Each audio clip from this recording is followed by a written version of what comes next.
ஈழ வரலாற்றை எடுக்கக்கூடாது அப்படிங்கிறது மாதிரியான ஒரு அச்சுறுத்தலா இது? அது இருக்கும், அதுக்கு 100%. ஆனால் முதல்ல சென்சாரில் நமக்கு அந்த பிரச்சனை இருந்தது. இப்போ நீங்கள் ஒன்றும் இல்லை, எனக்கு வந்து மிக மிக அவசரம். தேசிய தலைவர்னு போட்டிருப்பேன், நீங்கள் படம் பார்த்தீங்கன்னா தெரியும். சரி.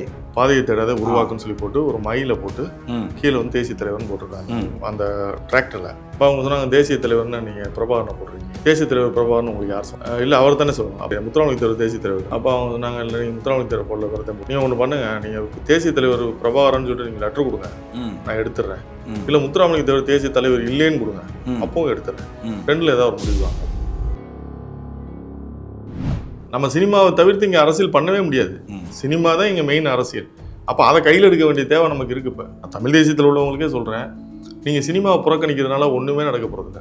சினிமா தான் இங்கே மெயின் ரோல். நீங்கள் முதல்ல சினிமாவை பிடிச்சிங்கன்னாத்தே நாட்டை பிடிக்கும். நம்ம இல்லைன்னா நமக்கு நாளாகும். நம்ம கொஞ்சம் கொஞ்சமாக இவங்க கூர்மைப்படுத்தி புரியுது. நீங்கள் நினச்சி பாருங்களேன், இப்போ நீங்கள் நாம் தமிழ் கட்சி அவ்வளவு திட்டங்களை போட்டு முதல் எடுத்தோன்னா 5 லட்சம் ஓட்டு வந்துச்சு, அப்புறம் 15 லட்சம், அப்படி கொஞ்சம் கொஞ்சமாக இருக்கும். 35 லட்சத்தையும் இருக்கு அந்த 15 வருஷத்தில். இதே ஒரு 10 படம் நம்ம நடிச்சு வந்துருந்தோம்னு வச்சுக்கோங்களேன், நேரம் நமக்கு அது அந்த இது வேணும்னு நம்ம சினிமா தான். அப்போ நம்ம வரலாறு சினிமாவில் சொல்ல வேண்டிய தேவை இருக்கு.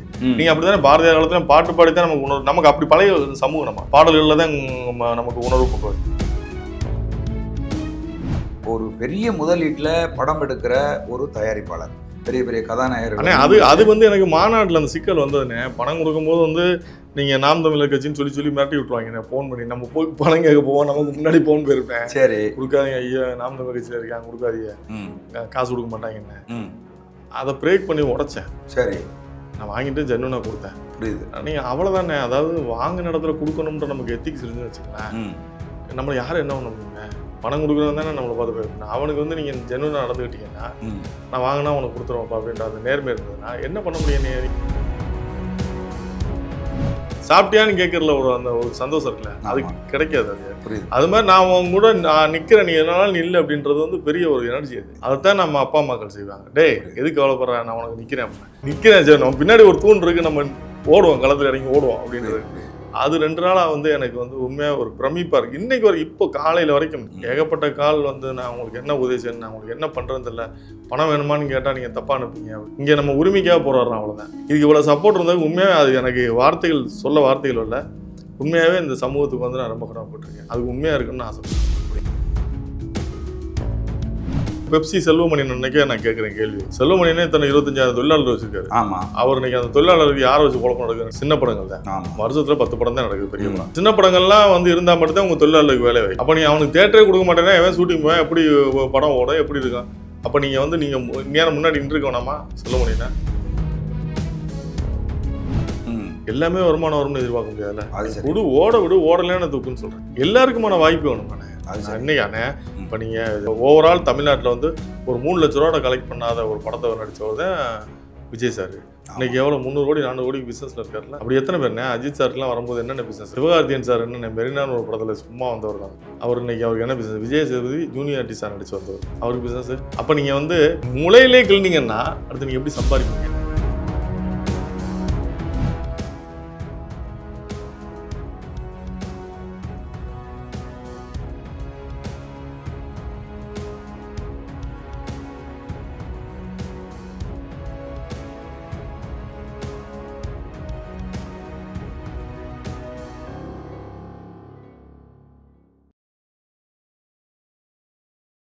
உலகம் முழுவதும் பரவி வாழ்கிற தாய் தமிழ் உறவுகள் அனைவருக்கும் வணக்கம்.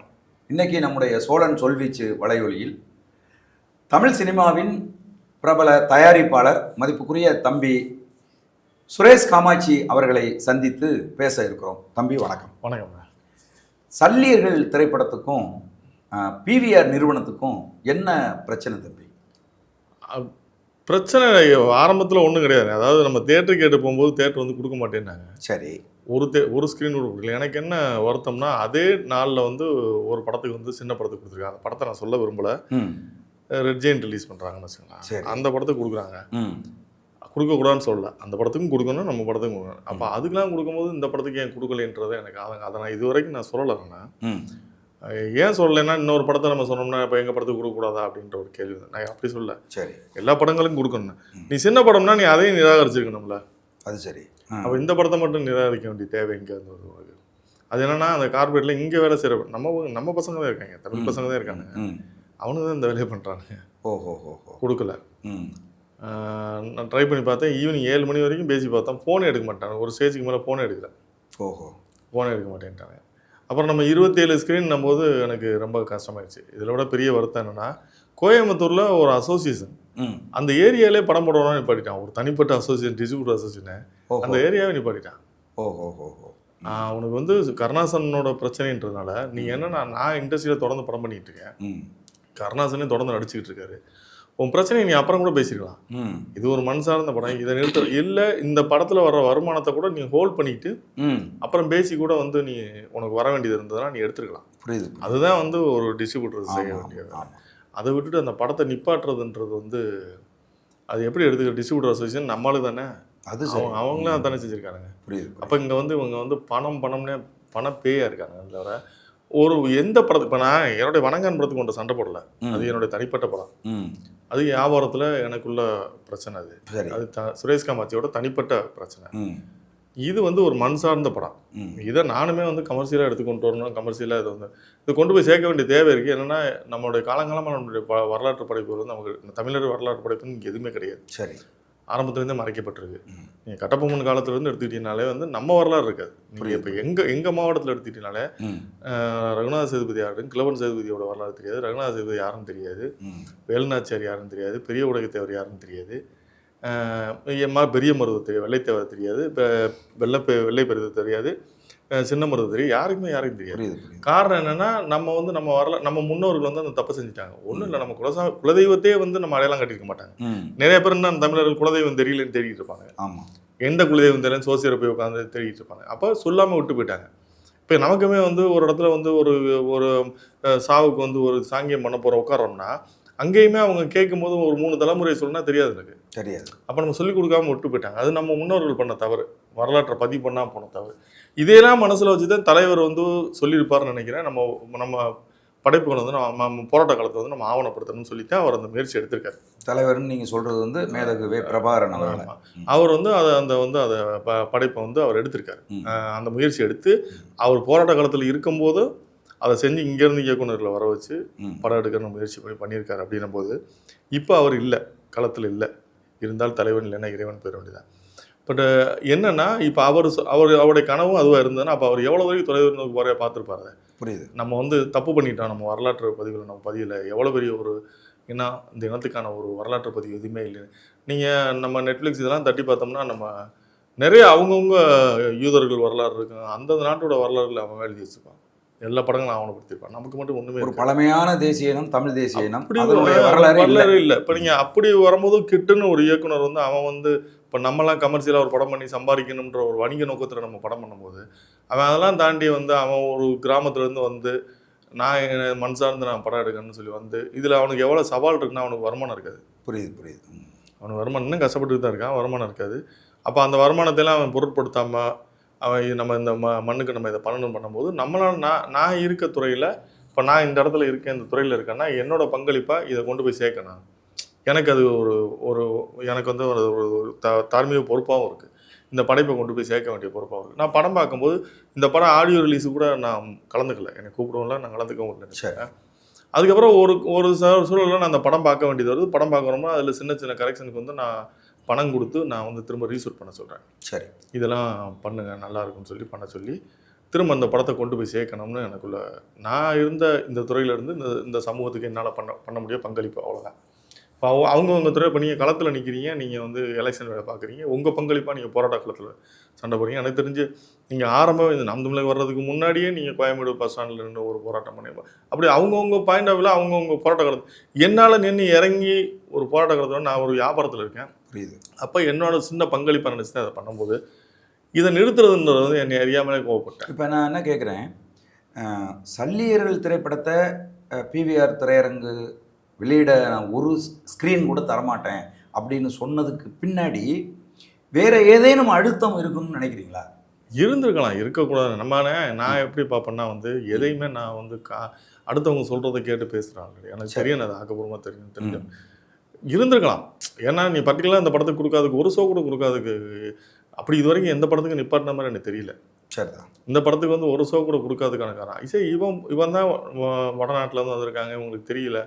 நம்ம கோயம்புத்தூர் டிஸ்ட்ரிபியூஷனில் அவங்களுக்கு டிஸ்ட்ரிபியூட்டர் அசோசியேஷன் அவங்களுக்கு என்ன பிரச்சனை? அது சரி. அவங்க பண்ணியிருக்கணும்ல. அந்த வாசுகி குமார்னு ஒருத்தர் 3 மணிக்கு போன் அடிக்கிறார் எனக்கு. உனக்கு உண்மையாகவே பணம் தான் மெயின்னா நீ எனக்கு 4-5 நாளைக்கு முன்னாடியே அடிச்சு சொல்லியிருக்கணும். அது சரி. நான் தான் வெளியேறேன்னு தெரியல, முன்னாடியே அடிச்சு சொல்லணும்ல. கடைசி நேரத்தில் நீ வந்து பஞ்சாயத்து பண்ணிக்கிட்ட. அந்த பஞ்சாயத்து வந்து அவரும் கருணாசனும் பணம் கொடுத்துட்டாரு. கொடுத்த பணத்துக்கு அவங்களுக்குள்ள உள்ள டிஸ்ட்ரிபியூட்டில் நீ வந்து நான் அதில் தப்பு பண்ணேன், கருணாசன் என்ன தப்பு பண்ணாரு? அது சரி. அது சரி. சரி, அப்படியே உனக்கு வந்து இல்லை கருணாசன் வந்து அதில் வந்து ஒரு பார்ட்டியாக இருக்காரு நம்ம பண்ணா நீ ரிலீஸ் பண்ண, கலெக்ஷன் எடுத்து வச்சுட்டு கூப்பிடு. இல்லை அதில் உனக்கு கலெக்ஷன் வராது அப்படின்னு நம்பிக்கை இருந்ததுன்னா நீ திரும்ப நான் படம் பண்ணுறேன்ல கூப்பிடு, என்கிட்ட ஒரு ஒப்புதல் வாங்கிட்டு அதை ரிலீஸ் பண்ணுறத அடுத்து இந்த பிரச்சனை வர மாதிரி நீங்கள் பேசி விடுங்க அப்படின்னு சொன்னீங்கன்னா பேசி விட போகிறான். இப்போ இந்த திரைப்படத்தை வந்து பிவிஆர் திரையரங்குகளை வெளியிடுறதுல இது ஈழம் குறித்த திரைப்படம் அப்படிங்கிறதுனால ஏதாவது இருக்கலாம், கண்டிப்பாக இருக்கலாம். 100% இருக்க வாய்ப்பு இருக்குது. ஏன்னா அந்த போஸ்டர் டிசைன்லாம் பார்க்கும்போது ஒரு ஈழத்து படமாக தானே தெரியுது. இது ஏன் பண்ணணும் அப்படின்னா அது அப்படி ஒரு வேலை நடக்குதுன்னு தோணுது. இப்போ நடக்குதுன்னு தோணுது. அது தமிழ்நாட்டில் வந்து அது தமிழ் இன விரோத செயல்பாடு இல்லையா? ஆமாண்ணே. இப்போ நான் வந்து இப்போ இந்த மண்ணில் தானே நான் தொழில் பண்ணி ஆனேன். நான் போய் கர்நாடகாவிலே ஆந்திராவிலே போய் தொழில் பண்ண முடியாதுண்ணே. இப்போ கர்நாடகாவில் உள்ள படங்களுக்கு அவங்க முன்னுரிமை கொடுக்குறாங்க. நீங்கள் நேற்று ஒரு பதிவிலோட சொல்லியிருந்தீங்க கர்நாடகாவில் வந்து அவங்க டப்பிங் படங்களை போட மாட்டாங்க அப்படின்னு. ஆமாம், அது உண்மை. அது நேற்று நான் உங்களுடைய அந்த காணொலி பார்த்தேன். அது உண்மை, அவங்க போட மாட்டாங்க. அது அவங்க அந்த மக்களுக்கு செய்கிற ஒரு அதை நம்ம பாராட்டணும். அது நம்ம வந்து அவங்க மேலே கோவப்படுறதுக்குலாம் ஒன்றும் கிடையாது, அவங்களுடைய உணர்வை பாராட்டணும். ஹைதராபாத்லேயே நீங்கள் எடுத்தீங்கன்னா அவங்க படங்களுக்கு முன்னுரிமை கொடுத்தது. ஏன்னா ஏன் மண்ணில் உள்ளவரை வாழ வச்சுட்டு தானே அடுத்த மண்ணில் உள்ள இங்கே என்ன ஆகுதுன்னா இங்கே இந்தி படங்களுக்கு முன்னுரிமை அதிகமாக கொடுக்குறாங்க. ஓஹோ. தமிழ்நாட்டில் பிவிஆர் வந்ததுக்கப்புறம் அந்த கல்ச்சர் வந்து அதிகமாகிடுச்சு. இந்தி படங்கள் அதிகமாக ப்ரொமோட் பண்ணி இந்தி மார்க்கெட்டை இங்கே கொண்டு வராங்க. சரி. எனக்கு தெரிஞ்சு அப்படி இங்கே புக் மைஸை ஓப்பன் பண்ணி பாருங்களேன், டாப்பில் இந்தி படங்கள் தான் நிற்கும். இந்த இந்தி மாதிரி நீ நம்ம ஹிந்தி ஒழிக்கிறோம் ஒரு கத்தி இருந்தால் கூட அது ஒரு வந்துகிட்டு தான் இருக்குது. நம்ம மொழியை திருப்பி பேசுகிறோம்னு இல்லை, ஏன் மொழிக்கு முதல்ல முக்கியத்துவம் கொடுன்றேன். நான் இந்த மண்ணை சேர்ந்தவன், இந்த மண்ணில் தான் தொழில் பண்ணுறேன், நான் ப்ராப்பராக டேக்ஸ் கட்டுறேன், உனக்கு ஜிஎஸ்டி கட்டுறேன், டிடிஎஸ் கட்டுறேன். அது இல்லாமல் வந்து உனக்கு வந்து நான் வந்து 8% local body tax, state percent local body tax வாங்குறீங்க. எவ்வளோ வாங்கி எங்களுக்கு நான் 100 ரூபா கிடச்சதுன்னா எங்களுக்கு தேட்டரில் எவ்வளோ நேரம் நினைக்கிறீங்க? 30 ரூபா வருங்க. புரியுது. 100 ரூபா வந்துச்சுன்னா ப்ரொடியூசருக்கு வெறும் 30 ரூபா தான் வரதில்லை. அது சரி. அதையும் வாங்குறதுக்கு 90 நாள் பொறுத்து கொடுக்குறேன்னு வாங்க. அது சரி. 90 நாள் பொறுத்து தான் கொடுப்போம்னாங்க. அப்போ இவ்வளவு சவால்களை சந்தித்து நாங்கள் வந்து இந்த மண்ணில் தொழில் பண்ணணும்னு சொல்லி பண்ணிகிட்டு இருக்கும்போது நீங்கள் எங்களுக்கு இடையூறு கொடுத்தீங்கன்னா நாங்கள் வேறு எங்கே போய் தொழில் பண்ண முடியும்? இந்த மண்ணில் நான் தொழில் பண்ணலாம், வேறு எங்கே போய் தொழில் பண்ண முடியும்? ஈழத்தமிழர்கள் சார்ந்த திரைப்படங்களை, ஈழ வரலாற்றை எடுக்கக்கூடாது அப்படிங்கிறது மாதிரியான ஒரு அச்சுறுத்தலாக இது அது இருக்கும். அதுக்கு 100%. ஆனால் முதல்ல சென்சாரில் நமக்கு அந்த பிரச்சனை இருந்தது. இப்போ நீங்கள் ஒன்றும் இல்லை, எனக்கு வந்து மிக அவசரத்தில் வந்து இந்த தேசிய தலைவர்னு போட்டிருப்பேன். நீங்கள் படம் பார்த்தீங்கன்னா தெரியும். சரி. பாதையை தேடாத உருவாக்குன்னு சொல்லி போட்டு ஒரு மயில போட்டு கீழே வந்து தேசிய தலைவர்னு போட்டிருக்காங்க அந்த டிராக்டரில். அப்போ சென்சாரில் என்னை கூப்பிட்டு கேட்டாங்க, இது நீங்கள் தேசிய தலைவர்னு போட்டிருக்கீங்க, இதை அழிக்கணும்னாங்க. ஏன் அழிக்கணும்னு கேட்டேன். இப்போ அவங்க சொன்னாங்க தேசிய தலைவர்னு நீங்கள் பிரபாகரனை போட்டிருக்கீங்க. தேசிய தலைவர் பிரபாகரன் உங்களுக்கு யார் சொன்னது? அது சரி. யார் சொன்னது அப்படின்னா, இல்லை அவர் தானே சொல்லணும். அப்போ நீங்கள் வேறு தேசிய தலைவர், முத்துராமலிங்க தேவர் தேசிய தலைவர் தானே? அதானே. அப்போ அவங்க சொன்னாங்க, இல்லை நீங்கள் முத்துராமலிங்க தேவர் போடல, வேறு தான் போட்டிருக்கீங்க. நீங்கள் ஒன்று பண்ணுங்கள், நீங்கள் தேசிய தலைவர் பிரபாகரன் சொல்லிட்டு நீங்கள் லெட்டர் கொடுங்க, நான் எடுத்துடுறேன். இல்லை முத்துராமலிங்க தேவர் தேசிய தலைவர் இல்லைன்னு கொடுங்க, அப்பவும் எடுத்துறேன். ரெண்டில் ஏதாவது ஒரு முடிவு வாங்க அப்படின்னு. அவங்க என்ன சார் அப்படி பேசுவீங்க? ஆமாங்க, நான் மயிலெலாம் போட்டிருக்கேன், முத்துராமலிங்க தேவர் நினச்சிங்க, நீங்கள் தலைவர் பிரபாகரன் நினச்சிங்கன்னா அதுக்கு நான் பொறுப்பு இல்லை. அது சரி. நீங்கள் அவரை தான் நீங்கள் போட்டிருக்க, அவர் தான் தேசிய தலைவர்னு சொன்னீங்கன்னா லெட்டர் கொடுங்கன்னு எடுத்துடுறேன் அப்படின்னு. அப்போ ஒரு வார்த்தைக்கே வந்து சென்சார் பயந்த இதெல்லாம் இருக்குது. புரியுது. இப்போ அப்படி கிடையாது. இப்போ நம்ம போட்டோ காமிச்சா கூட சென்ட்ரல் கவர்மெண்ட் அவ்வளோ ஒன்றும் நம்மளை ஸ்ட்ரிக்ட் பண்ணுறதில்ல. இப்போ இந்த திரைப்படம் சல்லியர்கள் வந்து அவங்களே தணிக்கை குழு கொடுத்துனே அந்த சென்சார் ஆஃபீஸரே வந்து ரொம்ப உணர்ச்சி போக பேசியிருக்காரு. ஓஹோ, நல்லா இருக்குன்னு சொல்லி அவரே சில ஐடியாக்கள்லாம் கொடுத்து இப்படி மாற்றிக்கிங்க, இந்த படைப்பு வரணும்னு அவரே சப்போர்ட் பண்ணிக்காரு. இப்போ இருக்க சென்சார் அதிகாரி வந்து ஒரு நல்ல மனிதர் அவர். அப்படின்னா அப்புறம் பிவிஆர் நிறுவனத்துக்கு என்ன பிரச்சனை? அதுதான் எனக்கு புரியாத ஒரு புதிராக இருக்குது. இப்போ நேற்று சென்ட்ரல் கவர்மெண்ட்லேருந்து சிசிஐலேருந்து கால் பண்ணாங்க, காம்படிட்டிவ் கமிஷன் ஆஃப் இந்தியாவிலேருந்து கூப்பிட்டாங்க. கூப்பிட்டு சார் அவங்க இன்டர்வியூலாம் பார்த்தோம். எனக்கு அது ஆச்சரியமாக இருந்தது. அப்போ நம்மளுடைய செய்திகள் வந்து இந்தியா லெவலுக்கு போயிருக்கு அப்படின்னு புரியுது. பார்த்துட்டு அவங்க கூப்பிட்டு ஜாயின்ட் டைரக்டர் பேசினார். பேசிட்டு நீங்கள் வந்து கம்ப்ளைண்ட் கொடுங்க. நாங்கள் போகிற செய்தியில் வந்து எடுத்து நாங்கள் கம்ப்ளைண்ட்டை ரெஜிஸ்டர் பண்ண முடியாது, ம் அதனால் எங்களுக்கு ஒரு கம்ப்ளைண்ட் வந்து கொடுங்க, ம் நான் தர்றேன் அப்படின்னு இருக்கேன். சரி, நான் இது எனக்கான பிரச்சனையாக மட்டும் பார்க்கல. புரியுது இங்கே புரியுது. உள்ள சின்ன படங்களுக்கு நிறைய டைரக்டர் எடுத்து பேசுனாங்க, ம் நிறைய இந்த புது இயக்குநர்கள் நிறைய பேர் மெசேஜ் போட்டாங்க. ம் அப்போ நினச்சி பாருங்க, இப்போ இங்கே இத்தனை யூனிட் வந்து என்ன பண்ணுது? இப்போ நீங்கள் தயாரிப்பாளர் சங்கம் தான் பேசல, இயக்குனர் சங்கம் என்ன பண்ணுது? அது சரி. 3500 பேர் உறுப்பினர் வச்சுருக்காங்க. ம் 3500 பேருக்கு நீங்கள் தீபாவளிக்கு பொங்கலுக்கு இனாம் கொடுக்குறது மட்டும்தான் உங்கள் பொறுப்பு நினைக்கிறீங்களா? அது இப்போ சரி. அவங்களுக்கு வந்து அவங்களுக்குலாம் வாழ்க்கை என்ன? உங்கள் இயக்குனர் அப்போ இந்த மாதிரி தேட்டரே கொடுக்கலன்னா நான் எப்படி ஒரு புது இயக்குனர் வச்சு படம் எடுப்பேன், அது ஒரு சரி. புது நடிகர் வச்சு படம் எடுப்பேன்? அது சரி. அப்புறம் எப்படி இண்டஸ்ட்ரி உருவாகும்? அப்புறம் எப்படி உங்களுக்கு வந்து புது வாய்ப்பு கிடைக்கும்? இப்போ இதை கேட்க வேண்டிய பொறுப்பு எல்லாருக்கும் இருக்குது. ஆனால் யாருமே பேசலையேண்ணே. ராதாகிருஷ்ணன் மட்டும் குரல் கொடுத்துருந்தாரு, வேறு யாருமே பேசலையே. ஆமாம். இங்கே என்னன்னா, இது தனிப்பட்ட சுரேஷ் காமாட்சி பிரச்சனைன்னு பார்க்குறீங்க. ஏன் பிரச்சனை இல்லை. ஏன் பிரச்சனைனா, நான் வணங்காலே கொதிச்சிருக்கேன். வணங்கால நான் அவ்வளோ பாதிக்கப்பட்டிருக்கேன். புரியுது புரியுது. நான் அப்போவே கொதிச்சிருக்கேனே. நான் கொதிக்கல, அமைதியாக தான் இருந்தேன். அது என்னோட தனிப்பட்ட பிரச்சனை, நான் பார்த்துக்கிறேன்னு விட்டேன். காலம் மாறும் ஒரு நாள், அப்போ பேசிக்கோன்னு சொல்லி விட்டேன். ம் இது அப்படி இல்லைல்ல. ஒருத்தர் கிட்டுன்னு ஒருத்தன் வந்து ஒரு புது இயக்குனர் அவன் வாழ்க்கையில் மண்ணள்ளி போடுற மாதிரி இருக்கு. அப்போ நீங்கள் இயக்குனர் சங்கம் பேசிக்கணும்ல. அது சரி. எங்கள் தேட்டர் கொடுக்கணும், ஊர் கூடித்தானே தேட்டர் இருக்குண்ணே. அது சரி. அப்போ நீங்கள் அமைப்புகள்னு வச்சுக்கிட்டு எதுக்கு வச்சிருக்கீங்க? இலவசம் கொடுக்குறதுக்கா? இல்லை, இது எல்லா தயாரிப்பாளர் சங்கம் மட்டும் இல்லை, திரைத்துறை சார்ந்த அனைத்து சங்கங்களுமே இதில் தலையிட்டு இருக்கணும். ஏன்னா பிவிஆர் நிறுவனத்தை கேள்வி கேட்கணும். பெப்சி செல்வமணி அன்னைக்கே நான் கேட்குறேன், கேள்வி கேட்குறேன். செல்வமணினே தன்னை 25,000 தொழிலாளர் வச்சிருக்காரு. ஆமாம். அவர் இன்னைக்கு அந்த தொழிலாளருக்கு யாரை வச்சு குழப்பம் நடக்குதுன்னு நினைக்கிறீங்க? சின்ன படங்கள் தான். ஆமாம். வருஷத்துல 10 படம் தான் நடக்குது, பெரிய படம். சின்ன படங்கள் தான். அந்த சின்ன படங்கள்லாம் வந்து இருந்தால் மட்டும்தான் உங்கள் தொழிலாளருக்கு வேலை வாய்ப்பு. ஆமாம். அப்போ நீ அவனுக்கு தேட்டரே கொடுக்க மாட்டேன்னா எவன் ஷூட்டிங் போவேன், எப்படி படம் ஓடும், எப்படி இருக்கும்? அப்போ நீங்கள் வந்து நீங்கள் நேரம் முன்னாடி நின்றுக்க வேணாமா? செல்வமணினா அது சரி. அது சரி. சத்தமே இல்லையே. அவர் என்ன பார்வையில் இருக்காருன்னு இல்லை. எல்லாருக்கும் ஒரு பார்வை இருக்குது. ம் பொது பார்வையாக பார்க்க மாட்டாங்க. நீங்கள் எல்லா சங்கங்களுமே என்னென்ன, நாங்கள் சங்கத்துக்கு பணம் கொண்டு வந்து வைக்கிறோம், சங்கத்தில் வந்து உங்களுக்கு மாதம் மாதம் பென்ஷன் கொடுக்குறோம், இலவசம் கொடுக்குறோம். சங்கம் அதுக்கு இல்லைப்பா. அது சங்கம்ன்றது அவங்க ஒரு ரூல்ஸ் வச்சு அந்த தொழிலை வரமுறைப்படுத்துவதுக்கு தான் சங்கம். அது தொழிலாளர் அமைப்பு வந்து அந்த தொழிலாளிக்கு வந்து பணத்தை வாங்கி கொடுக்குறது, அவனோட உரிமை தொகையை பெற்றுக் கொடுக்கறதுக்கு தான் சங்கம். நீங்கள் அதை விட்டுட்டு நீங்கள் வந்து நான் சங்கத்துக்கு பணம் சேர்க்குறேன், கட்டடம் கட்டுறேன், இது யார்? நீ என்ன கன்ஸ்ட்ரக்ஷன் பண்ணுறதுக்கு நீ யார்? நீ பில்டிங் சொத்து சேர்க்க சொல்லி அவனை கூட்டு வந்து விட்டாங்க. அது சரி. இப்போ நான் என்ன கேட்குறேன், திரைத்துறையோடு நேரடி தொடர்பில் இருக்குது இன்னைக்கு இருக்கிற மாநில அரசு. அதுலேயும் குறிப்பாக துணை முதல்வர் மதிப்புக்குரிய உதயநிதி ஸ்டாலின் அவர்கள் நேரடி தொடர்பில் இருக்காங்க.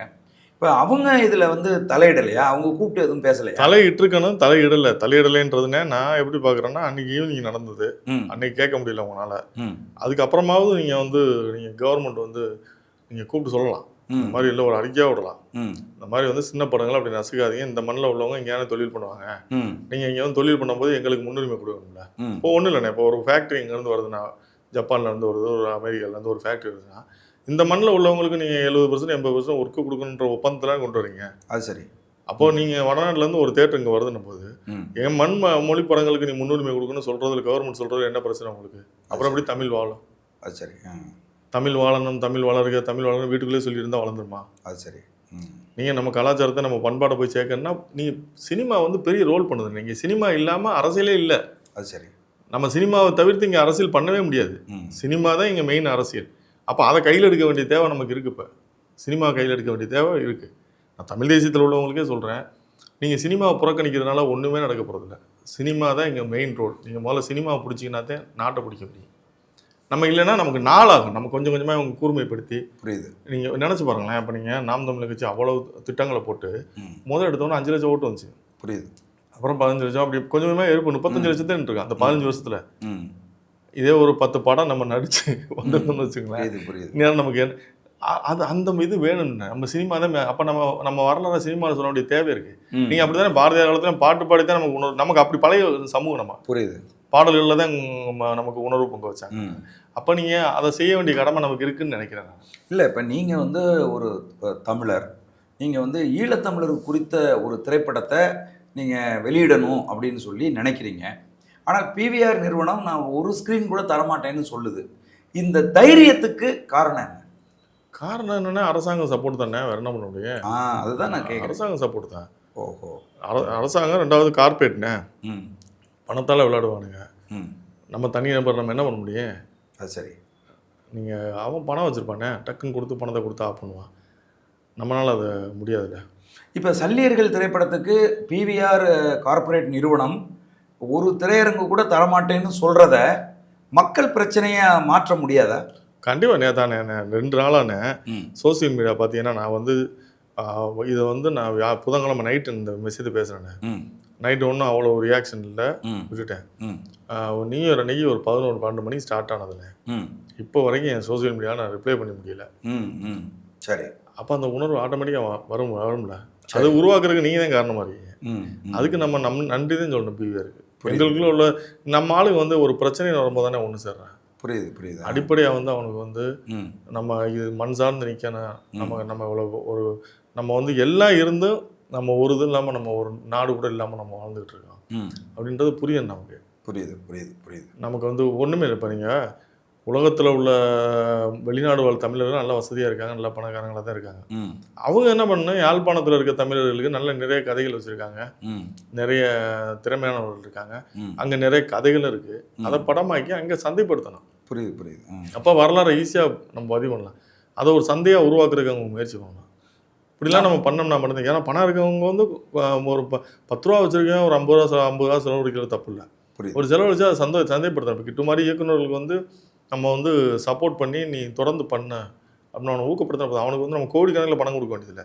அவன் வாழ்வாதாரத்தை தொடங்குறதுக்கு மாதம் ஒரு 50,000 கொடுத்தீங்கனால அவன் பணம் பண்ணிகிட்டே இருப்பான், அவன் வரலாற்றை பதிவு பண்ணிகிட்டே இருப்பான். புரியுது. இதாவது என்ன சொல்கிறாங்க அப்படின்னு கேட்டிங்கன்னா, புலம்பெயர்ந்த நாடுகளில் வாழுகிற தமிழர்கள் என்ன சொல்கிறாங்க, இந்த பிவிஆர் நிறுவனம் இலங்கையில் காலூன்றி அங்கே வந்து திரையரங்குகளை வந்து வச்சிருக்கு. அது எனக்கு வந்து புது தகவல்னே. நேற்று உங்கள் காணொலியில் தான் நான் தெரிஞ்சுக்கிட்டேன். எனக்கு நேற்று தம்பி இன்னொரு தம்பி கூட அந்த கேள்வி வச்சார்.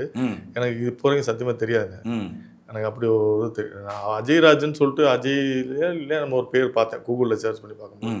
பட் எனக்கு பிவிஆர் வந்து இலங்கையிலேருந்து வந்ததுன்றது நேற்று நீங்கள் சொன்ன தகவல் எனக்கு புதுசு. ஆமாம், இலங்கையில் அதாவது பிவிஆர் ஐநாக்ஸ் வந்து இலங்கையில் வந்து அங்கே இலங்கையிலேயே பெரிய மால். ஆமாம், காளி காளி ஃபேஸ் மால் அப்படின்னு இருக்குது. நான் போயிருக்கேன் அந்த மாலுக்கு.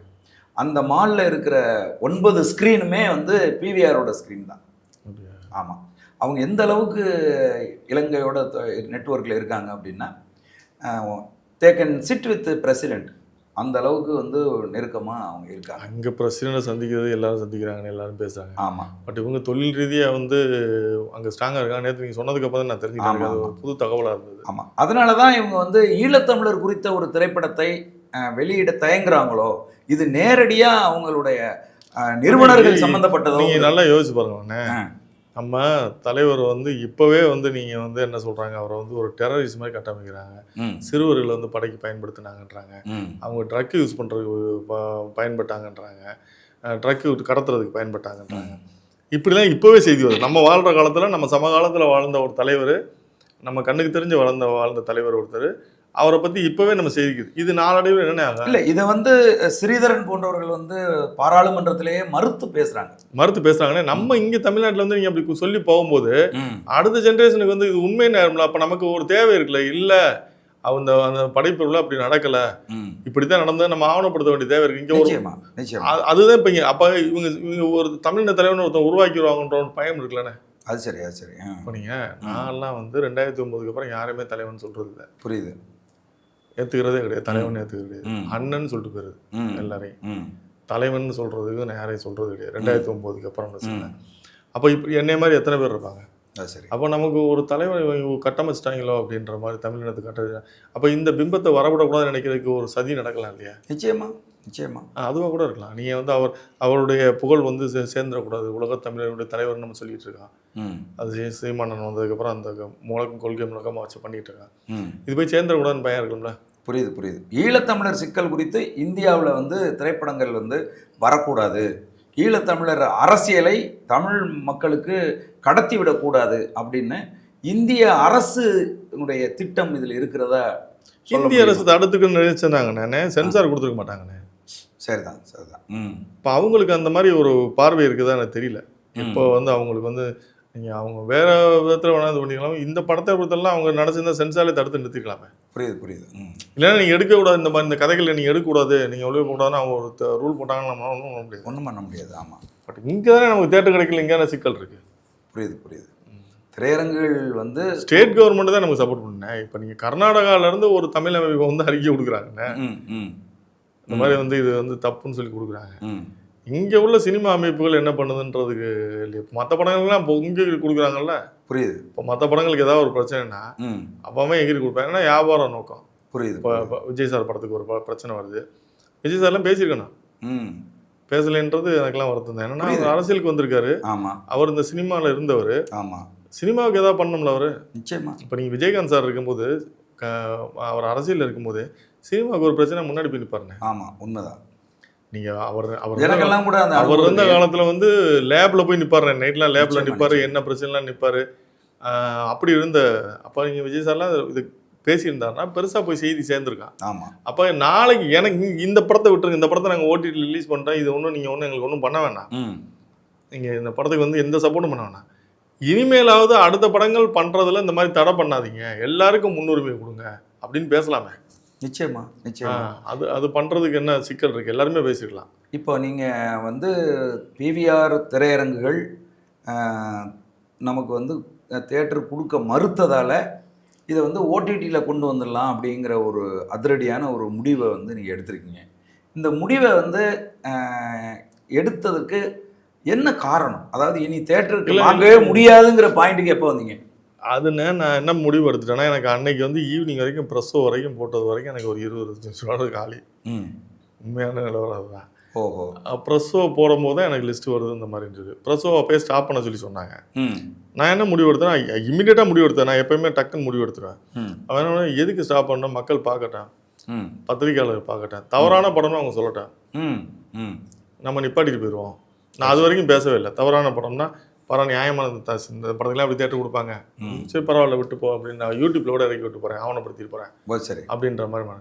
அவங்க பார்த்துட்டு வெளியில் வந்து எல்லாம் கண் கலங்கி கையை பிடிச்சி பத்திரிகையாளர்கள் பார்த்துட்டு சொல்லும்போது எனக்கு வந்து அங்கே தான் நான் எமோஷனல் ஆனேன். புரியுது. நீ கொடுக்க மாட்டேன்ட்டுல, பரவாயில்ல நான் ஓடிடியில் போட்டு நான் அதை சந்தைப்படுத்தணுன்ற ஒரு எண்ணம் எனக்கு தோணுச்சுனேன். சரி, நீ வந்து என்னன்னா என் படங்களுக்கு நீ வியாபாரம் இல்லைன்னு சொல்லி தானே புறக்கணிச்ச, இருக்குன்னு நான் ப்ரூவ் பண்ணி காட்டுறேன்.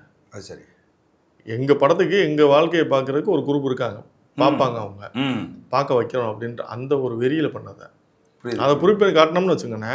இப்போ நீங்கள் அடுத்தடுத்து கிட்டு மாதிரி நிறைய பேர் இந்த படங்கள் பண்ண ஆரம்பிச்சிருவாங்கண்ணே. நிச்சயமா நிச்சயமா பண்ண ஆரம்பிச்சிட்டாங்கன்னா அது வரல ஆவணப்படுத்தி கிடக்கட்டுமே, பின்னாடி வர்ற சந்ததி பார்த்துப்பான்ல. நம்ம இப்போ நீங்கள் தமிழர் வரலாறுன்னு போட்டால் நம்ம படங்கள் வரும்ல, தெரிஞ்சுப்பான்ல, அடுத்து வர்ற ஜென்ரேஷன் தெரிஞ்சுப்பாங்க. இல்லை இது தவறான வரலாறு, இதுதான் சரியான வரலாறு தெரிஞ்சுப்பான்ல.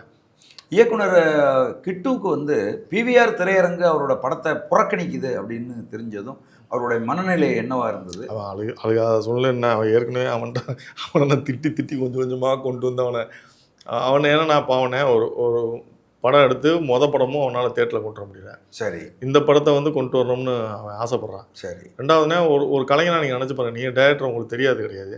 இப்போ ஒரு படம் நம்ம படம் தேட்டரில் வரும்போது நம்ம ஃபேமிலியோடு உட்காந்து நாளானே நான் படத்தில் வந்த காலத்தில் என் பேர் டைட்டில் வரும்போது எங்கள் வீட்டில் எங்கள் அக்காலாம் வந்து 3 தடவை போய் தேட்டரில் என் பேருக்காகவே இப்போ திரும்பி பார்த்தாங்க.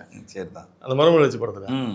அப்போ நீங்கள் அவனுக்கு அவ்வளோ ஆசை இருக்குன்னு தன்னுடைய குடும்பத்தோடு போய் உட்காந்து தேட்டரில் பார்க்கணும், நம்ம ஒழிப்போட பார்க்கணும், பிள்ளையோட பார்க்கணும், நம்ம அப்பா அம்மா போய் பார்க்கணும் அப்படின்னு ஆசை இருக்குல்ல. அந்த ஆசையில் மண்ணள்ளி போட்டாங்க. இன்னொன்று என்னன்னா, அந்த பொண்ணு சத்யாதேவி, அந்த பொண்ணு வந்து நம்ம தமிழ் பொண்ணு, தஞ்சாவூர் ஒரு பொண்ணு, ரீல்ஸ் போட்டு வந்தது ஒன்று. அந்த பொண்ணு நேற்று பார்த்தா எல்லாரும் வந்து அந்த பொண்ணு சிறப்பாக நடிச்சிருக்காங்க.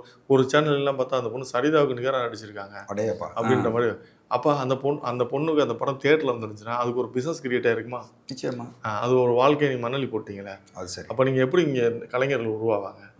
நடித்தா அவன் நடிக்கவே தெரிலன்றீங்க, நடிக்கிற பொண்ணுகளுக்கு வாய்ப்பு கிடைக்க மாட்டேது. அப்புறம் தமிழ் பொண்ணுகள்லாம் இல்லையான்றீங்க. என்னங்கடா இது அநியாயமாக இருக்குது. அப்போ அந்த பொண்ணு எவ்வளோ கனவுல வந்திருக்கும்னே. அதில் நடித்த அந்த மகேந்திரன் ஒரு பையன், அவன் இந்த படத்தில் சிறப்பாக நடிச்சிருப்பேன். அவன் அன்னைக்கு வந்து நான் படம் பார்க்குறதுக்கு எனக்கு அடையாளமே தெரியல. ஓஹோ, நீ ஏன் இது அப்படின்னு. அவனுக்கு என்ன கனவு இருந்திருக்குண்ணே. ஒவ்வொருத்தரும் நடித்தவன் இல்லானே அவன் நமக்கு இந்த படம் வெளியே வரும், இதில் ஒரு பெரிய ஸ்க்ரீன் பேஸ் இருக்கு, நம்ம தேட்டரில் 10 பேர் கைது, அவன் என்ன சம்பளம் வாங்கியிருப்பான் நினைக்கிறீங்க?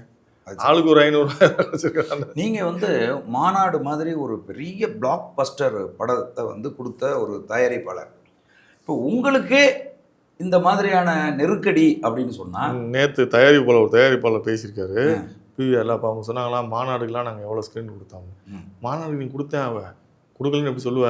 அது சரி, அது உனக்கு வருமானம் கொட்டுதுன்னு கொடுக்குறேன், எல்லாமே வருமானம் வரும்னு எதிர்பார்க்க முடியாதுல்ல, அது கொடு, ஓட விடு, ஓடலைன்னு தூக்குன்னு சொல்கிறேன். எல்லாருக்குமான வாய்ப்பு வேணும் தானே. அது சரி. இன்னைக்கு அண்ணே இப்போ நீங்கள் ஓவரால் தமிழ்நாட்டில் வந்து ஒரு 3 லட்ச ரூபாவோட கலெக்ட் பண்ணாத ஒரு படத்தை நடித்தவர் தான் விஜய் சார். இன்னைக்கு எவ்வளோ 300 கோடி 400 கோடிக்கு பிஸ்னஸில் இருக்காருல்ல. ஆமாம். அப்படி எத்தனை பேர்ண்ணே? அஜித் சாருக்குலாம் வரும்போது என்னென்ன பிஸ்னஸ் இருந்துச்சு? புரியுது. சிவகார்த்தியன் சார் என்னென்ன மெரினான்னு ஒரு படத்தில் சும்மா வந்தவர் தானே. அது சரி. அவர் இன்னைக்கு அவருக்கு என்ன பிஸ்னஸ்? விஜய் சேதுபதி ஜூனியர் ஆர்டிஸ்டாக நடிச்சு வந்தவர் அவருக்கு பிஸ்னஸு. அப்போ நீங்கள் வந்து இப்போ முளையிலே கிளீனிங்கன்னா எப்படி வருவேன்? அப்புறம் அறுவடை ஆகுறது எப்படி? அடுத்து நீங்கள் எப்படி சம்பாதிப்பீங்க? அது சரி. எல்லோரும் இது செயின் மாதிரி தானே. நீ நான் நல்லா இருந்தால் தான் நீ நல்லா இருக்க முடியும். நீங்கள் ஃபினான்சியர் நல்லா இருந்தால் தான் ப்ரொடியூசர் நல்லா இருக்க முடியும். ப்ரொடியூசர் நல்லா இருந்தால் தான் டிஸ்ட்ரிபியூட்டர் நல்லா இருக்க முடியும். டிஸ்ட்ரிபியூட்டர் நல்லா இருந்தால் தேட்டருக்காரங்க நல்லா இருக்க முடியும். ஒருத்தர் தொடர்ந்து ஒருத்தர்ண்ணே. ஒருவேளை இந்த திரைப்படத்தை வந்து ரெட் ஜெயண்ட் ரிலீஸ் பண்ணியிருந்தா திரையரங்குகள் கிடைச்சிருக்குமா? 100% பண்ணியிருக்க மாட்டாங்க. அதாவது ரெட் ஜெயண்ட் இந்த படத்தை ரிலீஸ் பண்ணியிருக்க மாட்டாங்கங்கிறீங்க. என்ன காரணம்? அவளுக்கு அழுத்தம் அப்படின்னா நீங்கள் கருணாசனை முயற்சி பண்ணியிருப்பாரு. சரி. பண்ண மாட்டாங்கண்ணே. அவங்க அதெல்லாம் வந்து அவங்க பக்கா பிஸ்னஸ் மேன். அதெல்லாம் பண்ண மாட்டாங்க. இல்லை, அவங்க சின்ன திரைப்படங்களையும் பண்ணுறாங்கன்னு. இந்த படம் நடிகர்கள் இல்லாத படங்களை கூட அவங்க பண்ணுறாங்களே. இந்த படத்தெல்லாம் பண்ண மாட்டாங்க. ஏன் இது ஈழ திரைப்படங்கிறதுனால பண்ண மாட்டாங்களா? இருக்கலாம். ஓஹோ, பண்ண மாட்டாங்க. பண்ணாங்கன்னா தான் இங்கே கொடுத்துருப்பாங்கல்ல. நான் என்ன சொல்றேன், நம்மளுடைய பொறுப்பை வந்து இன்னொரு தட்டி கழிக்கணுன்றது இல்லை. நீங்கள் பண்ணுங்க, ஏன் நீங்கள் பண்ண மாட்டீங்களா, நீங்கள் பண்ண மாட்டீங்களான்னு கேட்க வேண்டியதில்லை. புரியுது. நான் எனக்கு இருக்க தளத்தில் நான் பண்ணுறேன். என் தளத்தை என் கேட்டை அடைக்காத. நான் பண்ணுறதுக்கு வியாபாரம் பண்ணுறதுக்கு எனக்கு ஒரு இடத்த கொடுன்றேன். புரியுது புரியுது. நாங்கள் பண்ணிக்கிறோம், நீ பண்ண வேண்டாம். எங்கள் வாழ்க்கையை வந்து தடுக்காத, நாங்கள் பண்ணுறது நீ தடுக்காதேன்றான். எனக்கு ஒரு வியாபாரம் இருக்குல்ல, அதை ஏன் என்னை மறைக்கிறேன்? நீங்கள் வியாபாரம் பண்ண முடியாது தடுக்கிற. அது சரி. இப்போ சிசிஐக்கு அதெல்லாம் தப்புன்னு தெரிஞ்சானே கூப்பிட்றாங்க. நீ வா கம்ப்ளைண்ட் கொடுன்னு கூப்பிட்றாங்க. இப்போ நான் சிசிஐ போய் கம்ப்ளைண்ட் கொடுத்தேன்னா உன் நிலைமை என்ன? அது சரி. அது சரி. இப்போ நான் தான் சிசிஐயில் கேட்க போகிறேன். நீங்கள் ஒரு ஆளை போடுங்க. சின்ன படங்களுக்கு வந்து தேட்டர் கிடைக்காத போது நாங்கள் உங்கள்கிட்ட முறையிடுறோம். நீங்களே அதை ஒழுங்குபடி கொடுத்துருங்க. சங்கம் செய்ய போகிறதில்ல. அது சரி. நீங்களாக செஞ்சு கொடுங்க. எங்களுடைய வாழ்வாதாரத்துக்கு நீங்கள் எங்கள் வழிவை பண்ணி கொடுங்க. சிசிஐயில் கேட்போம். புரியுது புரியுது. இப்போ நான் இன்னைக்கு அதான் போகிறேன். நான் சிசிஐ போகிறேன். தமிழ்நாடு மந்திரி சபையில் இந்த கலை இலக்கியத்துக்கு குறிப்பாக வந்து சினிமாவுக்குன்னு தனியாக மந்திரியே இருக்காங்க. எனக்கு அமைச்சர் இருக்காங்க. எனக்கு தெரிஞ்சு இந்த 5 வருஷத்தில் வந்து தமிழ்நாடு சினிமா துறைக்காக ஒன்றும் பண்ணலண்ணே. வெளிப்படையாக சொல்லணும்னா நீங்கள் போன கவர்மெண்ட்டில் கூட 3-4 வருஷத்துக்கு மானியம் கொடுத்தாங்கண்ணே. சரி. அந்த நலிந்த படங்களுக்கான மானியம்னு சொல்லிட்டு கடைசி காலத்தில் எடப்பாடியார் வந்து கொடுத்தாரு. சரி. இந்த டைமில் இவங்கெல்லாம் வந்து இந்த சங்கத்தில் பொறுப்பில் இருக்கவங்களாம் எல்லாம் ஆளுங்கட்சி சார்ந்தவர்கள் தான். சரி. ஆனால் இவங்களால மானியம் கட்டு வாங்க முடியல. புரியுது. அதுதான் நிலைமை. அதனால் இந்த அரசு வந்து எதுவும் செய்யாது அப்படின்னு ஒரு முடிவுக்கு வந்துட்டீங்களா? செய்யாதுன்றதால செய்யலை. செய்யாதுன்னு நம்ம இனிமேல் கூட செய்யணும்னு நினச்சா செய்யலாம். இப்போ இந்த ஒரு 2 மாதம் கூட செய்யணும்னா செய்யலாம். புரியுது. செய்ய மாட்டாங்கன்னு தான் தோணுது. சரி. இப்போ நீங்கள் சல்லியர் திரைப்படத்தை ஓடிடி ப்ளஸ் அப்படிங்கிற ஓடிடி தளத்தில் வெளியிட்டிருக்கிறீங்க. இந்த உலகம் முழுதும் வாழுகிற தமிழர்கள், அதாவது தமிழ்நாட்டில் வாழ்கிற தமிழர்கள் உட்பட இந்த ஒட்டுமொத்த தமிழ் சமூகத்துக்கு நீங்கள் சொல்ல விரும்புகிற செய்தி என்ன? அதாவது நம்ம எல்லாருமே நம்ம வரலாற்றை பதிவு பண்ண வேண்டிய தேவையில் இருக்கோம். நான் இந்த சமூகத்துக்கு நம்ம செய்ய வேண்டிய கடமையை நான் நினைக்கிறேன்னா, நம்ம முன்னோர்கள் செய்த தவிர நம்ம செய்யக்கூடாது. சரி. நம்ம அடுத்த சந்ததிக்கு வந்து நம்முடைய வாழ்க்கை முறையை பதிவு பண்ணலாம். சரிதான். இப்போ நான் வந்து என் பசங்களுக்கு வந்து நான் சொல்லிக் கொடுக்கணும். எங்கள் அப்பா யார், எங்கள் அப்பாவுக்கு அப்பா யார், அப்பாவுக்கு அப்பா யாருன்னு சொல்லிக் கொடுத்து வளர்க்கணும். அது மாதிரி நம்ம சமூகத்தில் எனக்கு யாருன்னா முன்னோத்தியர்கள்ன்றதை நான் சொல்லிக் கொடுத்து வளர்த்தா தான் அடுத்த சமூகம் நம்ம சமூகம். அப்போ அதுக்கு ஆவணப்படுத்துவதற்கு நம்ம தயாராக இருக்கணும். இதுதான் தலைவர் விரும்பினார். தலைவரை நேசிக்கக்கூடிய நம்ம தமிழ் சமூகம் இப்படியான முயற்சிகளுக்கு நீங்கள் உண்மையாகவே சப்போர்ட் பண்ணணும். புரியுது. ஏன்னா தலைவரோட ஆசையும் அதுதான். புரியுது. தலைவர் அதை ஆசையாக நான் வந்து மிகைப்படுத்தி சொல்லலை. தலைவர் செஞ்சாருன்றது உங்கள் எல்லாருக்கும் தெரியும். ஆணிவேர்னு ஒரு படம், அந்த போராட்ட காலத்துலேருந்தே எவனா படம் எடுத்துக்கிட்டு இருப்பாங்களா? அது சரி. அது சரி. அவர் செஞ்சார். எல்லாலன்னு ஒரு படம், ஆணிவேர்னு ஒரு படம், எல்லாமே. அப்போ அவருக்கு அந்த ஆசை இருந்தது. அவருடைய ஆசையாவது நம்ம நினைவாக்குவோம். அவ்வளோதான். எல்லாரும் வந்து நமக்குள்ள நம்ம படைப்புகளுக்கு ஒரு சந்தையை உருவாக்குவோம். நீங்கள் எல்லா படங்களும் பார்க்குறீங்க, இந்த மாதிரி படங்களையும் பாருங்கன்றேன். இந்த மாதிரி படங்களுக்கு ஆதரவு கொடுங்க. நம்ம தமிழ் இனத்தை சார்ந்த ஆட்கள் இந்த மாதிரி சிறு முயற்சி பண்ணுறவங்களுக்கு ஒத்துழைப்பு கொடுங்க.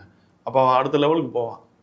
செய்யணும்னு கிட்டுமா. இப்போ என்ன மாதிரி ஆளுகளுக்கு நீங்கள் சப்போர்ட் பண்ண வேண்டியது. நாங்களாவது ஒரு லெவலுக்கு மேலே போயிட்டோம். இப்போ கிட்டு மாதிரி கீழே இருந்து வர்றவனுங்களுக்கு வந்து நீங்கள் கொடுத்தீங்கன்னா தான் அடுத்த லெவலுக்கு மேலே போவான். பண்ணணும்னு தோணும். இல்லைன்னா அவன் மண்டையிலே வந்து ஒரு கரெக்டான ஒரு இது சார். நம்ம இதுதான் ஓடல போல. நம்ம ஒரு மகேந்திரன் சார் பண்ணார்ல, பாலுமகேந்திரன் சார், நீங்கள் கேட்ட ஒரு படம் பண்ணாரு. இதான நீ தானே நீங்கள் கேட்ட இது பண்ணுற. அந்த மாதிரி எண்ணம் வந்து கிட்டுக்கு வந்துடக்கூடாது. புரியுது புரியுது. அப்போ நம்ம வந்து சப்போர்ட் பண்ண வேண்டிய இடத்துல நம்ம இருக்கோம். நம்ம உலகத் தமிழர்கள் வந்து அனைவரும் வந்து சப்போர்ட் பண்ணணும். இது நான் பணத்துக்காக யார்ட்டையும் வந்து நான் ரெக்வஸ்ட் வைக்கல. ம். நம்ம படைப்புகள் போய் சேரனா நமக்கு ஒரு சந்தை இருக்குன்றத இந்த சமூகத்துக்கு நம்ம சொல்ல வேண்டிய கட்டாயத்தில் இருக்கோம். குறைஞ்சபட்சம் நீங்கள் அந்த ஓடிடி ப்ளஸ் ஓடிடி தளத்தில் குடும்பத்தோடு உட்காந்து ஒரு முறை பார்க்கணும். பார்த்து தெரிஞ்சுக்கணும். நம்ம வரலாறு என்ன, நம்ம தலைவர் எப்படி அதை நெறிமுறைப்படுத்தியிருக்காரு, எதிரிகளையும் மன்னிச்சு வாழக்கூடிய பக்குவத்தில் நம்ம தமிழ் சமூகம் வாழ்ந்திருக்கு. ஸோ தலைவர் சொன்ன நெறிமுறைகள் அந்த ஒவ்வொரு கதாபாத்திரமும் அவ்வளோ நேர்த்தியாக பண்ணியிருப்பாங்க. புரியுது. நம்ம தமிழர்களுடைய மாண்பை அழகா சொல்லியிருப்பான். நாங்கள் இப்படி தாண்டா எதிரியாக இருந்தாலும் உயிரை காப்பாற்றுவோம் அப்படின்ற அழகாக காப்பாற்றிருப்பான். ரத்தம் கூட கொடுக்க முடியாத அளவுக்கு தான் நம்ம இங்கே வாழ்ந்துருக்கேன். இங்கேருந்து ரத்தம் கூட அனுப்ப முடியாத சூழலில் தான் இங்கே இருந்தோம் அந்த காலத்தில். அப்போ இதெல்லாம் இது வந்து நம்ம அடுத்த ஜெனரேஷன் கொண்டு போக வேண்டிய தேவை இருக்குன்றத விட நீங்கள் பார்த்து தெரிஞ்சுக்கணுன்றது ஒரு பக்கம் இருந்தாலும் இதை சந்தைப்படுத்துறதுக்கு நீங்கள் வந்து ஒத்துழைப்பு கொடுக்கணும். அப்போ தான் தொடர்ந்து வர முடியும். புரியுது புரியுது புரியுது. நீங்கள் வந்து நீங்கள் எங்களுக்கு வந்து பொருளாதாரமாக நீங்கள் 5 கோடி கொடுங்க 2 கோடி கொடுங்கன்னு கேட்கல. நீங்கள் கண்டிப்பாக இன்னொரு படம் பார்ப்பீங்க. 250 ரூபா 300 ரூபா கொடுத்து இன்னொரு படம் பார்ப்பீங்க. அப்படி பார்க்கும்போது இந்த படத்தையும் பாருங்க, இந்த படத்தையும் பாருங்க. இனி அவங்க பண்ற படங்களையும் பார்த்து சப்போர்ட் பண்ணீங்கன்னா இது ஒரு வியாபாரமா உருவாகும். அப்ப நம்ம படைப்புகள் அதிகமாக வரும், நம்ம கருத்துக்கள் வந்து மக்கள்கிட்ட போய் சேரும். அடுத்த ஜென்ரேஷனுக்கு நம்ம வந்து ஒரு நல்ல விஷயத்தை நம்ம கொண்டு போய் சேர்த்து விடலாம். மிக சிறப்பு. இப்போ நம்ம இதுக்கு நடுவில் வந்து என்ன ஆச்சுன்னா, சோஷியல் மீடியாவில் எல்லாம் வந்து ஒரு செய்தி வந்து பரவுச்சு. அது என்னன்னா, தமிழகம் முழுவதும் பிவிஆர் திரையரங்குகளை அடித்து நொறுக்க போகிறாங்க. தமிழ் தேசிய அமைப்புகள்லாம் வந்து ரொம்ப வெறுப்பாயிட்டாங்க.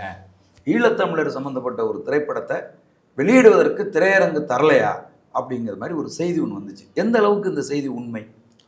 இல்லை, நானும் பார்த்தேன், நிறைய பேர் பேசுனாங்க. நேற்று கூட எமோஷனில் ஒரு அட்வொகேட் அசோசியேஷன்லேருந்து கால் பண்ணாங்க. இது வந்து தப்பு அப்படின்ற அது தீர்வாகாதுண்ணே. நம்ம போய் உடைக்கிறது நீங்கள் அப்படி நினைச்சு பார்த்தா நீங்கள் ஒன்றும் இல்லை. கோயம்புத்தூர் அசோசியேஷன் நீங்கள் என்ன பண்ணுவீங்க? ஒரு சின்ன அமைப்பு தானே, அவன் ஒரு 10 பேர் இருப்பானே. அது சரி, அவன் பண்ணால் அவன் நம்ம என்ன பண்ண போகிறோம்? அது சரி. அது அது அது தீர்வு இல்லை. நம்மளை ப்ரூவ் பண்ணி காட்டணும்ண்ணே. அது தேவை இருக்குங்க. எனக்கு நீ வியாபாரம் இல்லைன்னு தானே இப்போ புறக்கணிச்சேன். நீ எந்த இடத்துல நிராகரிச்சியோ அந்த இடத்துல நான் வளர்ந்து காட்டுவேன். இந்த படத்துக்கு நீ வியாபாரம் இல்லைண்ணே, இந்த படத்துக்கு வியாபாரம் இருக்குன்னு உன் மூஞ்சில் நான் காய் துப்புவேன். அப்படி அதுதான் வந்து சரியான முறையாக அடித்து நொறுக்கி இவங்களை இது பண்ணுறதுலாம் வந்து நம்மளோட இந்த எதிர்ப்பே அவங்களுக்கு போதுமானதுன்னு நினைக்கிறேன்னே. ஆகா, இவங்க படங்கள் இல்லைன்னா இவங்க ஒட்டு மொத்தமாக நம்ம புறக்கணிப்பாங்கன்றது இருக்குல்ல, அதுவே பெரிய பனிஷ்மெண்ட் தான். அதாங்க யாருடைய பொருளை வந்து நம்ம சேதம் பண்ண வேண்டியது இல்லை. அவன் உழைச்சி சம்பாரிச்சது அதை போய் நம்ம சேதம் பண்ணுறதுக்கான உரிமை நமக்கு இருக்குதா தெரியல. அது நம்ம வந்த வழியும் அது கிடையாதுன்னு நினைக்கிறேன். நமக்கு அது தேவையும் கிடையாது, வன்முறை தேவையில்லை. சேம் டே நம்ம வந்து புறக்கணிப்போம். நம்மளை வந்து நமக்கு இந்த படத்துக்கான வரவேற்பு இருக்குன்னு. இப்போ நீங்கள்லாம் வந்து நீங்கள் இயக்குனர், நீங்கள் வந்து ஒரு சாதாரண இயக்குனர் கிடையாது, நீங்கள் நல்லா வெற்றி படங்கள் கொடுத்த இயக்குனர். நாங்கள் சினிமாவுக்குள்ளே வர்ற காலத்தில் நீங்கள் மிகப்பெரிய வெற்றி பட இயக்குனர். இப்போ நம்ம சார்ந்தவங்க எத்தனை பேர் இருக்கீங்கண்ணே? ஐந்து கோவில் அண்ணன் இருக்கார், பாலமுரளிவர்மன் அண்ணன் இருக்கார், நிறைய இயக்குனர், திருமுருகன் இருக்காப்புல, இந்த சண்முகமுத்துசாமி இருக்கான். இவங்க எல்லாமே தமிழ் தேசிய இயக்குநர்கள் தான். இப்போ இப்படி ஒரு காலம் வந்துச்சுன்னா நீங்கள் இதை சந்தைப்படுத்த முடியும்னா இவங்கெல்லாம் படம் பண்ணுவாங்கள்ல. நிச்சயமாக இவங்க எல்லாமே படம் பண்ணுவாங்கள்ல.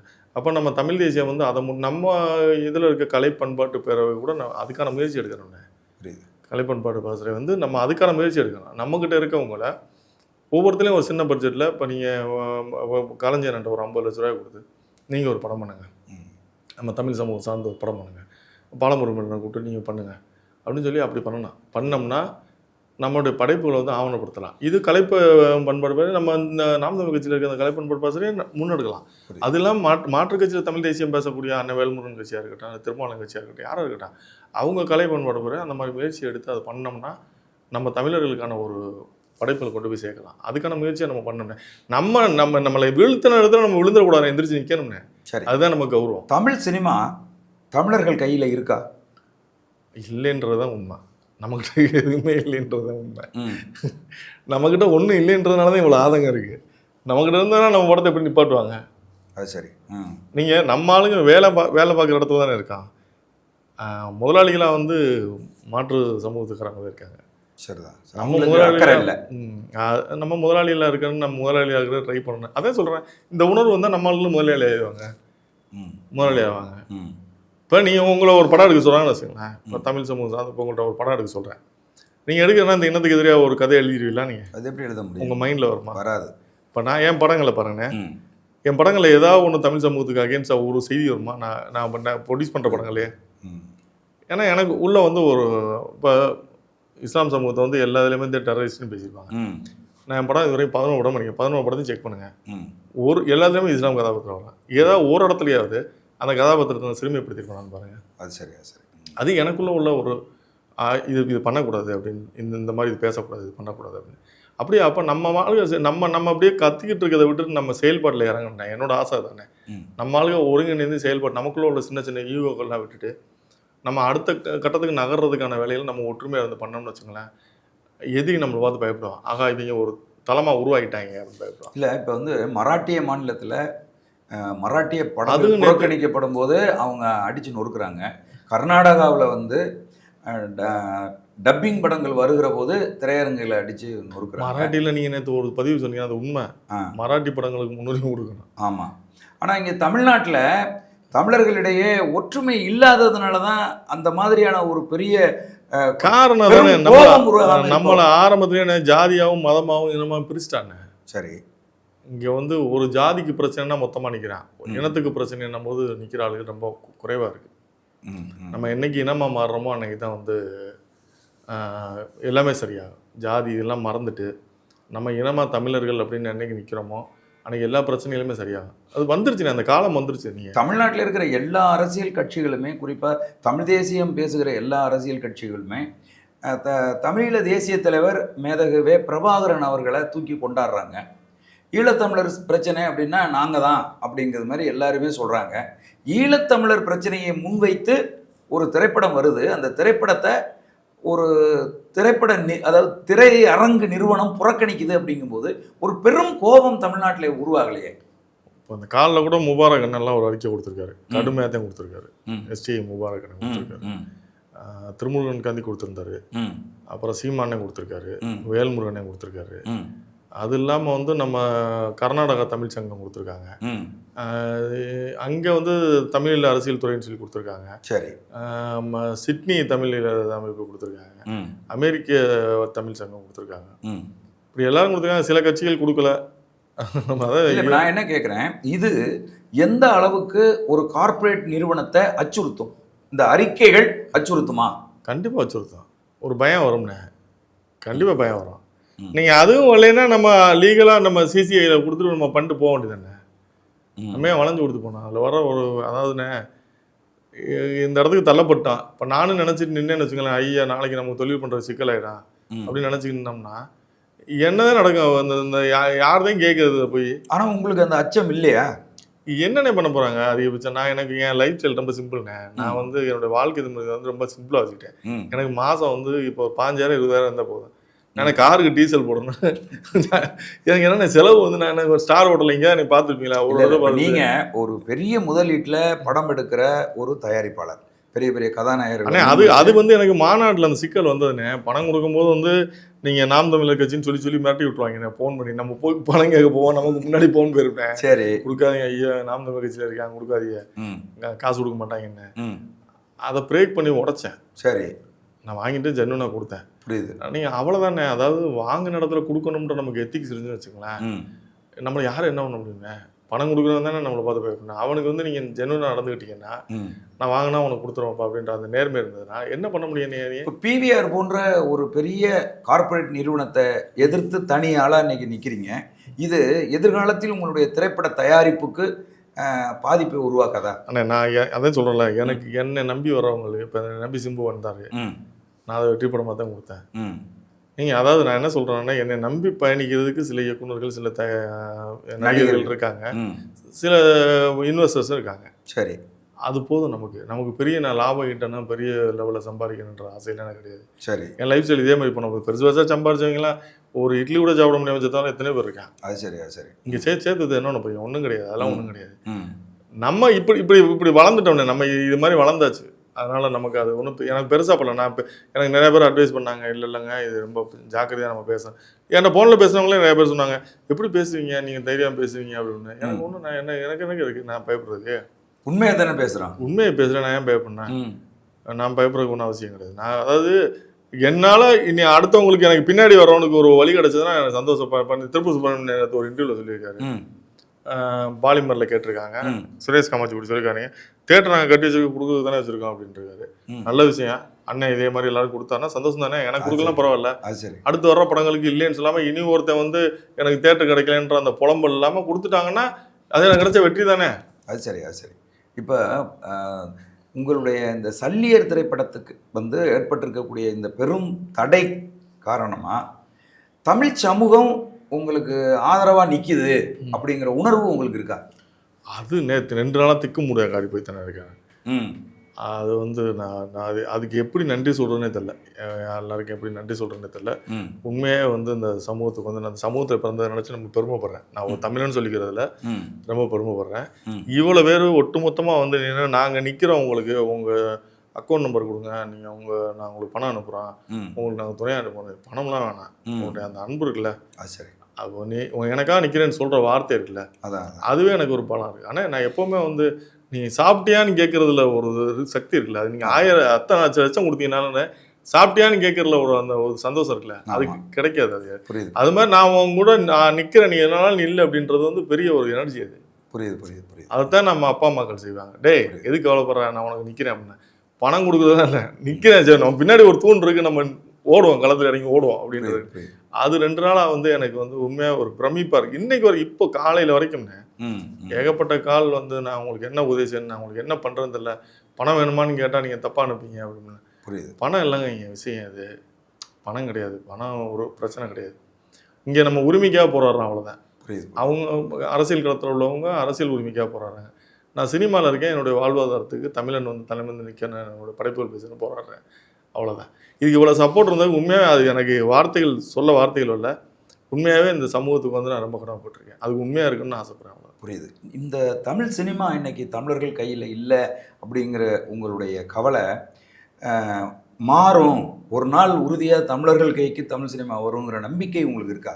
அது 100% இருக்குங்க, கண்டிப்பாக மாறும். இப்போ வந்து 35 லட்சமா நமக்கு வாக்கு.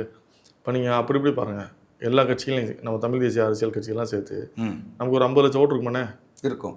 50 லட்சம் ஓட்டு இருக்கு, எல்லா துணை அமைப்புகள் எல்லாம் சேர்த்து 50-60 லட்சம். இந்த 50 லட்சம் 1 கோடியாக மாறும்லண்ணே? நிச்சயமாக மாறும். மாறும்போது அப்போ நம்ம கையில் அதிகாரம் வந்துடும் சினிமா.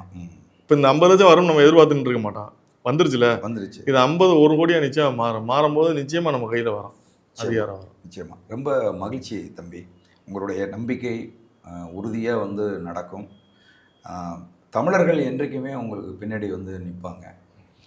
நீங்கள் சொன்ன மாதிரி கலைத்துறை அப்படிங்கிறது அரசியலில் ஒரு பெரும் பங்காற்றிகிட்டு இருக்க சூழ்நிலையில் தமிழர்கள் அரசியல் உறுதியாக வந்து வெல்லும்.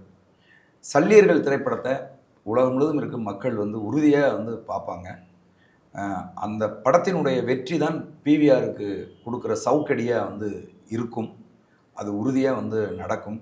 எங்களுடைய சோழன் சொல்வீச்சு அரங்கத்துக்கு வந்து உங்கள் கருத்தை பகிர்ந்து கொண்டமைக்கு மிக்க மகிழ்ச்சி. நன்றி, வணக்கம். வணக்கம்.